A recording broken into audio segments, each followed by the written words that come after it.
महोदय मैं पुनः एक चीज कहना चाहूंगा महोदय, 30 सेकंड 45 सेकंड का समय चाहूंगा। आदरणीय परम श्रद्धेय, सीजीएल का मामला अभी भी गर्म है। यदि सरकार को लग रहा है वो सच्चे हैं तो सांच को आंच क्या करा लीजिए जांच, सांच को आंच क्या करा लीजिए जांच। और अब कब तक बहाना दीजिएगा कि ये विपक्ष की साजिश है? विपक्ष के सारे पे छात्र सड़कों पे नहीं है, सपने टूट रहे हैं, सपने नेशनल नाबूद हो रहे हैं, इसीलिए छात्र सड़कों पर है। और याद रखिएगा, उनके सपनों के बीच कोई आएगा, पहाड़ आए, दरिया आए या चट्टान आए, छात्र टकराएंगे महोदय।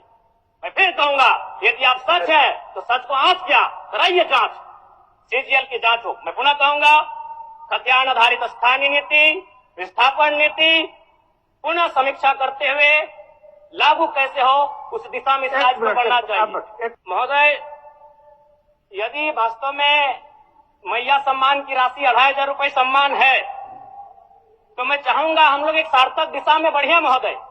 आज जितने भी माननीय हैं उनको बस की सुविधा दी जाए, जितने भी माननीय हैं अपने घर से ट्रेन की सुविधा से सदन आए, जितने भी माननीय हैं वो अपना टीए भत्ता का त्याग करे, जितने भी माननीय हैं यह जांच हो कि उनके बच्चे सरकारी स्कूलों में पढ़ते हैं या गैर सरकारी स्कूलों में पढ़ते हैं, निजी स्कूलों में पढ़ते हैं, इस विषय का भी जांच हो। अगर उसमें अगर कसौटी में उतरते हैं हम कहेंगे ये मैया सम्मान योजना है, और नहीं तो इसे केवल और केवल जिस सपने के साथ ये राज्य अलग हुआ था वो सपना कहीं ना कहीं अधूरा होगा महोदय। 2500 रुपया सम्मान की कसौटी नहीं होगा। सम्मान तभी होता है जब समानता से आता है, समानता है तभी सम्मान है। अगर समानता नहीं है महोदय तो किस सम्मान की आप बात करते हैं? अध्यक्ष महोदय, आदरणीय मुख्यमंत्री को दोबारा बहुमत से चुनकर आने के लिए भी धन्यवाद। माननीय वित्त मंत्री के द्वारा अनुपूरक बजट, द्वितीय अनुपूरक बजट जो 4,833 करोड़ 39 लाख लाया गया है, जबकि यही सरकार ठीक कुछ दिन पूर्व प्रथम अनुपूरक बजट, माफ कीजिएगा, प्रथम अनुपूरक बजट 4,833 करोड़ 39 लाख का लाया गया था। और आज पुनः द्वितीय अनुपूरक बजट जो कि 11,697 करोड़ 45 लाख की राशि लेकर आए हैं। तो महोदय, जब पूर्व में हमारे पास जो निर्धारित राशि होती है और उन राशि को अगर हम खर्च नहीं कर पाते हैं तो फिर ऐसे बजट का एक दिशा का होना और राज्य की दिशा का अलग होना, कहीं ना कहीं इस चरितार्थ को हम लोग उदाहरण के रूप में प्रस्तुत करते हैं। महोदय, बजट की सार्थकता तभी आम व्यक्ति को समझ में आएगी जब एक गांव का सबसे गरीब व्यक्ति, गंगवा की पत्नी गंगिया, अपनी गठरी में बाजार के बजट को रख पाए।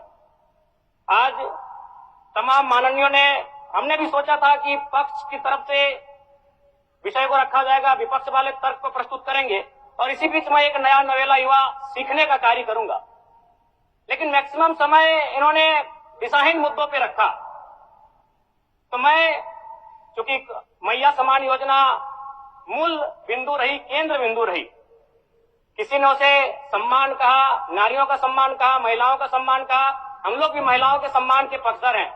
हमारे एक भाई कह रहे थे कि 2500 रुपए की राशि जब एक स्कूल कॉलेज में पढ़ने वाली बहन को दिया जाएगा तो उससे वो स्कूल कॉलेज कागज, कॉपी, कलम की सामग्री लेगी। मैं कहना चाहूंगा, अगर आप उसे स्कूल कॉलेज जाने से पहले अगर 2500 रुपए देंगे तो उसे आप निकम्मा और आलसी बनाएंगे। यदि आपको उस राशि को देना है तो उसके स्कूल कॉलेज जाने के बाद दीजिए, स्कॉलरशिप के रूप में दीजिए। मैं आज पुनः कहूंगा, क्योंकि आप सत्ता पक्ष में हैं, आप संभवतः अपने इस विषय को बचाएंगे, आप अपना पक्ष रखेंगे कि आपने मैया सम्मान योजना एक महान कार्य किया है। लेकिन मैं फिर कहूंगा, 18 साल, 25 साल, 30 साल की लड़कियों को जो आप फ्री में 2500 रुपए दे रहे हैं, आप उनकी प्रतिभा को हनन कर रहे हैं, आप उनकी प्रतिभा को नकारात्मक दिशा में ले जाने कार्य कर रहे हैं महोदय। मैं इसे आप स्कॉलरशिप का रूप दीजिए। आपको 2500 रुपए देना है, स्कूल से पहले देंगे ना। मैं कह रहा हूं, मेरी भी सैकड़ों बहनें हैं गांव में, अगर आप स्कूल जाने से पहले 2500 रुपए उनके हाथ में देंगे, उस पैसे को वह गलत कार्यों में, गलत नहीं कहेंगे, कुछ ऐसे कार्यों में खर्च करेंगी जो लुभावनी हो। स्कूल जाने के बाद, अटेंडेंस के बाद अगर आप देंगे स्कॉलरशिप के रूप में तो वो बहन स्कूल तक जाएगी। दूसरा सवाल और एक महत्वपूर्ण विषय महोदय। एक मिनट माननीय सदस्यगण, सभा की सहमति हो तो सदन की कार्रवाई समाप्त होने तक समय बढ़ाई जाए। बोलिए, अब समाप्त करिए, बोलिए।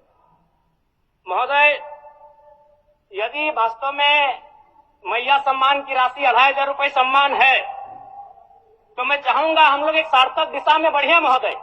आज जितने भी माननीय हैं उनको बस की सुविधा दी जाए, जितने भी माननीय हैं अपने घर से ट्रेन की सुविधा से सदन आए, जितने भी माननीय हैं वो अपना टीए भत्ता का त्याग करे, जितने भी माननीय हैं यह जांच हो कि उनके बच्चे सरकारी स्कूलों में पढ़ते हैं या गैर सरकारी स्कूलों में पढ़ते हैं, निजी स्कूलों में पढ़ते हैं, इस विषय का भी जांच हो। अगर उसमें अगर कसौटी में उतरते हैं, हम कहेंगे ये मैया सम्मान योजना है, और नहीं तो इसे केवल और केवल जिस सपने के साथ ये राज्य अलग हुआ था वो सपना कहीं ना कहीं अधूरा होगा महोदय। 2,500 रुपया सम्मान की कसौटी नहीं होगा।